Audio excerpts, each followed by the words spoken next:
আসসালামু আলাইকুম রহমতুল্লাহ। প্রিয় দর্শক, কেমন আছেন? আশা করি ভালো আছেন। প্রিয় দর্শক, পে স্কেল নিয়ে সরকারি কর্মকর্তা কর্মচারীদের নতুন কর্মসূচি ঘোষণা। চলুন আর টিভির মাধ্যমে আমরা জেনে নিই পুরোপুরি তথ্য। প্রিয় দর্শক, সরকার আগামী 15 ডিসেম্বরের মধ্যে নবম পে স্কেলের গেজেট ঘোষণা না করলে সারা দেশে কর্মবিরতির ডাক দিয়েছে সরকারি কর্মকর্তা কর্মচারী দাবি আদায় ঐক্য পরিষদ। শুক্রবার 5 ডিসেম্বর রাজধানীর জাতীয় শহীদ মিনার প্রাঙ্গণে অনুষ্ঠিত সমাবেশ থেকে এই ঘোষণা দেওয়া হয়।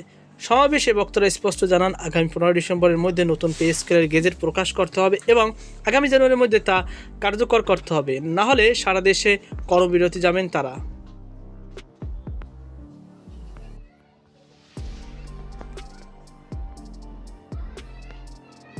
মহাসমাবেশ বাংলাদেশ প্রশাসনিক কর্মকর্তা বাস্তবায়ন ঐক্য পরিষদের সভাপতি আবু নাসির খান বলেন, বাজার দরের সঙ্গে সমন্বয় রেখে প্রতি 5 বছর অন্তর বেতন বাড়ানোর কথা থাকলেও 2015 সালের পর থেকে সরকারি কর্মকর্তা কর্মচারীদের বেতন কাঠামোতে কোনো পরিবর্তন আসেনি। এদিকে গত এক দশকে নিত্য প্রয়োজনীয় পণ্যের দাম কয়েক গুণ বেড়ে যাওয়ায় কর্মচারীরা চরম আর্থিক চাপের মধ্যে রয়েছেন। তিনি দীর্ঘদিন ধরে বিভিন্ন সংগঠনের ব্যানারে পে স্কেল বাস্তবায়নের দাবিতে আন্দোলন চলার কথা উল্লেখ করেন। তিনি আরও জানান, অন্তর্বর্তীকালীন সরকার নবম পে স্কেলের জন্য পে কমিশন গঠন করলেও সম্প্রতি অর্থ উপদেষ্টার বক্তব্যে যে নতুন পে স্কেলের আগামী সরকার বাস্তবায়ন করবে তা কর্মচারীদের মধ্যে তীব্র ক্ষোভের সৃষ্টি করেছে।